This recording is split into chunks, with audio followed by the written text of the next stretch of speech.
दादरा नगर हवेली, दमन दीव और गोवा के प्रभारी इंचार्ज आदरणीय मानिकराव ठाकरे जी, आज प्रदेश की हमारी दूसरी कार्यकारिणी की बैठक, हमारी प्रदेश कांग्रेस कमेटी की पीसीसी की हमारी ये दूसरी बैठक में सब उपस्थित हुए हैं। इस बीच में हमने आज विशेष प्रेस कॉन्फ्रेंस में हमारे जो प्रदेश के इश्यूज को लेकर और जो प्रदेश में जो वर्तमान समय जो परिस्थितियां हैं उन तमाम चीज़ों को लेकर आज हमने हमारे कार्यकारिणी बैठक में चर्चा की और उस चर्चा के संबंध में आदरणीय सर बात रखेंगे आपके सामने। और जिस तरीके से प्रभु टोकिया जी अध्यक्ष होने के बाद उन्होंने संगठन मजबूत करने के लिए जिस तरीके से उनको सब साथियों को साथ में लेकर जो कदम बढ़ाए हैं, तो मैं उनको मुबारकबाद करता हूँ कि उन्होंने जो दादरा नगर हवेली की जो जनता है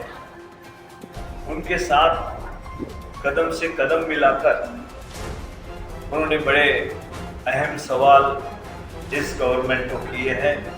उस तरीके से आंदोलन प्रभु टोकिया जी के नेतृत्व में दादरा नगर हवेली में हुआ, तो उसमें उनको उसमें अरेस्ट किया गया था, उन पे ऊपर गलत चार्जेस लगाए गए थे, ऐसे गलत तरीके से उनको अरेस्ट किया गया।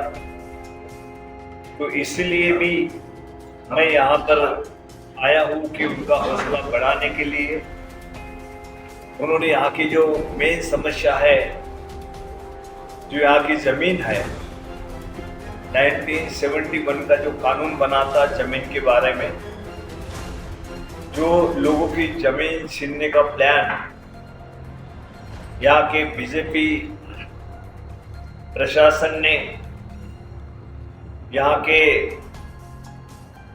प्रफुल्ल पटेल के प्रशासन के नेतृत्व में जिस तरीके से लोगों को दबाने की कोशिश हो रही है, किसी का घर है, किसी का जमीन है, तो छीनने के लिए उस तरीके से आज लोगों के ऊपर अन्याय करने की जो बात है, उसके खिलाफ कांग्रेस कमेटी ने वहां से आवाज उठाई है और इस तरीके से किसी की जमीन कोई छीन नहीं सकता है। लेकिन कोई कानून का आधार देके वो ये कहते हैं कि ये जमीन तुम्हारी नहीं है, मालिकाना हक किसी घर वालों का नहीं है, जमीन वालों का हक नहीं है, तो उसके ऊपर आपको जमीन देना वापस देना पड़ेगा गवर्नमेंट को, या उसके ऊपर आपको दंड हम करेंगे वो आपको भरना पड़ेगा। एकदम गलत तरीका ये हो ही नहीं सकता है। इतने सालों से जहां पर लोग बैठ रहे हैं, जो पूरी तरह उनका कानून और उनका घर है, उनकी जमीन है, वो छीनने के लिए ही ये प्रशासन काम कर रहा है। उसके खिलाफ हमारे प्रदेश कांग्रेस कमेटी प्रभु टोकिया जी के नेतृत्व में मजबूती के साथ लड़ेंगी, ये भी मैं आज सबके साथ ये कहना चाहता हूँ। इसके बाद बहुत सारी ऐसी बातें हैं कि जो पिछले चुनाव में, जिला परिषद नगर पालिका के चुनाव में, जो इस गवर्नमेंट ने, प्रफुल्ल पटेल और उनके प्रशासन ने जिस तरीके से कांग्रेस के फॉर्म रिजेक्ट किए, जिस तरीके से इंडिपेंडेंट फॉर्म रिजेक्ट किए, बाकी पार्टी के भी सबके फॉर्म रिजेक्ट करके यहाँ पे जिला परिषद और नगर पालिका में जो बैठे हैं, वो गलत तरीके से वहाँ जो उन्होंने सत्ता हासिल की है। लेकिन चंद जगह पे जो कांग्रेस पार्टी चुनाव लड़ी थी, उसमें कांग्रेस पार्टी को जनता ने जितवाया है दादरा नगर हवेली के। इससे स्पष्ट है कि दादरा नगर हवेली की जनता अब कांग्रेस के साथ आ रही है, आ चुकी है। तो ये अब वो उनका परेशानी उनकी बढ़ रही है, तो उन्होंने अलग अलग तरीके से धमकाने की कोशिश, अगर आप गवर्नमेंट के खिलाफ जाते हो, बीजेपी के खिलाफ जाते हो, ये करेंगे वो करेंगे, लेकिन अब जनता डरने वाली नहीं है। मजबूती के साथ कांग्रेस के साथ खड़ी हुई है जनता। ये बाई इलेक्शन ने सभी चुनाव में छूटे चुनाव में दिखा दिया है। अगर नगर पालिका का जिला परिषद चुनाव होता तो 100% यहाँ पे कांग्रेस पार्टी दोनों संस्था में वहां पे आज शासन में रही थी, प्रशासन में रही। लेकिन इनके षड्यंत्र से यहाँ पे जनता का नुकसान हुआ है, दादरा नगर हवेली की जनता का नुकसान हुआ है। और वो और डराना चाहते किसी को घर तोड़ने के लिए, किसी को जमीन हड़प करने के लिए। इस तरीके से लगातार उनकी जो कोशिश हो रही है, तो ये कांग्रेस पार्टी मानेगी नहीं, उनके खिलाफ आंदोलन लड़ेगी, मजबूती के साथ लड़ेगी। कितने भी बार अरेस्ट हो, मैं इतना ही कहना चाहता हूँ हमारे कांग्रेस कार्यकर्ताओं की, जितने भी इस जनता के ऊपर अन्याय इन्होंने किया उसके सामने आप खड़े हो जाइए, उनकी लड़ाई आप लड़िए। कितने बार भी जेल गए तो भी चलेगा, जितने बार जो जेल में जनता के हित के लिए जेल में जाएगा वो सबसे बड़ा कांग्रेस का नेता मैं कहलाऊं। उसको डरने की बात नहीं है, मजबूती के साथ आगे जाना चाहिए। अभी गैस सिलेंडर का भी बहुत बड़ा मसला है, उसके लिए भी अगर गैस वहां पे नहीं मिलता है तो हमारी यहाँ फैक्ट्रीज है वो बंद हो जाए, कामगार कहाँ जाए। घर का गैस वहां पे नहीं मिलता है तो लाइन में खड़ा होने की पूरे देश में बात हो रही है। जिस तरीके से गलतियों पे गलतियां बीजेपी सरकार नरेंद्र मोदी कर रहे हैं इस देश में, लगातार जो हमारा रशिया दोस्त था, जो ईरान दोस्त था, उसको छोड़कर अमेरिका के पीछे लड़के क्यों अमेरिका के पीछे लगे, क्यों टैरिफ लगाए आपके ऊपर। यहाँ के बिजनेस खत्म होते जा रहे हैं, यहाँ की जनता परेशान होते जा रही है। आखिरी में आधार आपको ईरान का लेना पड़ा, रशिया का लेना पड़ा, उसी दोस्त को आपने छोड़ के अमेरिका का साथ दिया। एक गलत इंटरनेशनल नीतियों की वजह से आज हिंदुस्तान में परेशानियां बढ़ी है। राहुल जी लगातार कह रहे हैं ये सिलेंडर है, नरेंद्र नहीं, वो सिलेंडर मोदी है। इस तरीके से राहुल जी लगातार अपनी बात रखने की कोशिश पार्लियामेंट में कर रहे हैं, लेकिन वो बात उनके सुनी नहीं जा रही, उनको रोका जा रहा है। लेकिन जनता कांग्रेस के साथ पूरे देश में एक पूरा वातावरण बदल चुका है। जनता को समझ चुका है कि ये बीजेपी सरकार जब तक है तब तक हमको न्याय इस देश की जनता को नहीं मिलेगा। और उसी तरीके से हमारी ये भी डिमांड है, आगे चलकर लंबी लड़ाई हमको लड़ना पड़ेगा। लेकिन आज जो यहाँ पे कानून नहीं बनते, कानून क्या इस राज्य है, देश है। अगर यहाँ के संविधान के तहत बनाने के लिए, कानून बनाने के लिए अगर यहाँ पे असेंबली नहीं बाकी स्टेट की तरह, तो आगे का लंबा हमारा जो मांग रहेगी, कांग्रेस पार्टी लगातार मांग करेगी जब तक यहाँ पे असेंबली दादरा नगर हवेली दीव दमन के लिए असेंबली यहाँ पे नहीं होती है, तब तक हमारे जनता को न्याय नहीं मिल सकता है।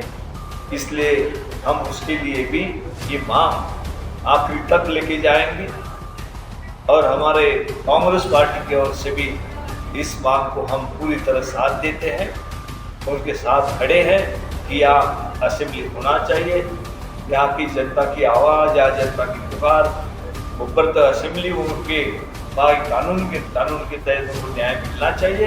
ये हमारी मांग रहेगी, वो चलती रहेगी। लेकिन तब तक ये जो बीजेपी सरकार है, जो यहाँ पे बैठे हुए प्रफुल्ल पटेल जो प्रशासक है, उन्होंने जिस तरीके से अन्याय लोगों पर करने की वहाँ पे ठान ली है, लोगों के साथ देने के लिए हमारे प्रभु टोकिया जी हैं, हमारी प्रदेश कांग्रेस कमेटी है, ये मजबूती के साथ जनता के साथ रहेगी, उनकी लड़ाई लड़ते रहेगी। कितना भी डराने की कोशिश की, कोई डरेगा नहीं, मजबूती के साथ हम लड़ाई लड़ेंगे। पूरी तरह हम साथ में हैं प्रभु टोकिया जी और यहाँ कमेटी के, और गांव-गांव तक आज हमारे कांग्रेस के कार्यकर्ता मजबूती के साथ आगे आ रहे हैं।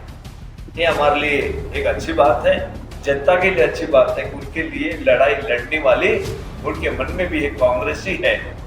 बीजेपी लोगों को अन्याय करने के लिए और कांग्रेस यहाँ की जनता को न्याय देने के लिए ये पार्टी कांग्रेस पार्टी उभर के उसमें आई है।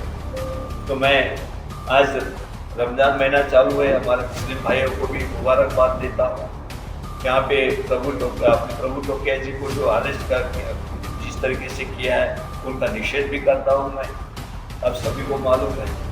और जिस तरीके से यहाँ पे गुंडागर्दी के आधार पे यहाँ पे राजनीति प्रशासन चल रहा है, उसके खिलाफ एक हम बड़ा आंदोलन खड़ा करेंगे, उसके खिलाफ लड़ेंगे। हमारे कांग्रेस पार्टी लड़ रही है जनता के साथ होकर। सर, ये एसिडिटी की बात की और आपने मांग की है, तो ये शासन में ये सपोर्ट है, जैसे कि आपने बात कहा कि इलेक्शन भी फेल नहीं हुआ, तो ये कैसे फेल? देखिए, इसमें एक बात तो स्पष्ट है, जनता सबसे बड़ी है, डेमोक्रेसी में सबको अधिकार है अपनी मांग रखने का। अगर इस तरीके से यहाँ की जनता को अगर न्याय नहीं मिलता है तो कानून बनाने का जरिया जो स्टेट गवर्नमेंट है वो यहाँ निर्माण करने के लिए घर घर से लोग बाहर आएंगे। जब उनको ये बात समझेंगे कि हमको स्टेट तक दर्जा जब तक नहीं मिलता है तो हमारे कोई सुनने वाला नहीं रहेगा। आज ये जमीन के बारे में बाकी स्टेट में आपने देखा होगा कि लैंड अगर किसी की नहीं भी है, गवर्नमेंट की लैंड है, तो उस लैंड को रेगुलाइज करने के लिए भी डिपार्टमेंट है, कानून बने हैं। लेकिन यहाँ पर तो बात ऐसी होती है कि तुम्हारी जमीन नहीं है, तुम्हारा घर नहीं है, हम गिरा देंगे, हम तुम्हारी जमीन 40% हम ले लेंगे। इस तरीके से ये गवर्नमेंट क्यों बात कर रही है, ये प्रशासन क्यों बात कर रहा है? इसका अर्थ है कि तुमको न्याय मांगने के लिए यहाँ पे असेंबली ही नहीं बनी। अगर असेंबली बन जाती तो तुम्हारे जो एमएलए है, जो यहाँ की जितने भी 40, 50, 60 एमएलए रहते थे, वो डिमांड करते थे कि नहीं, ये कानून गलत है, उसको बदल दो। लैंड के बारे में गवर्नमेंट बदल सकती है, स्टेट गवर्नमेंट। अभी किसके पास जाएंगे आप? कोई अगर किसी के ऊपर अन्याय होता है, सबको पता चला कि इनके ऊपर अन्याय हो रहा है, ये नहीं होना चाहिए, दूसरे दिन बंद हो जाता है। लेकिन यहाँ से दिल्ली कौन जाएगा नरेंद्र मोदी को बोलने के लिए, प्रफुल्ल पटेल को बोलने के लिए? वो तो यहाँ बिल्कुल डिक्टेटर बैठा है, प्रफुल्ल पटेल मारने के लिए, लोगों को खत्म करने के लिए। वो न्याय देने के लिए नहीं बैठा है, लोगों को समझ लेने के लिए नहीं बैठा है। कोई भी समस्या लेके जाओ, तुमको अंदर डाल देंगे। मैंने तो कहा कितने भी बार अंदर डालो, जितने बार डाले उतना हमारा एक कांग्रेस के कार्यकर्ता मजबूत करके मैं समझूंगा। उन्होंने लड़ाई लड़ना चाहिए लोगों के साथ।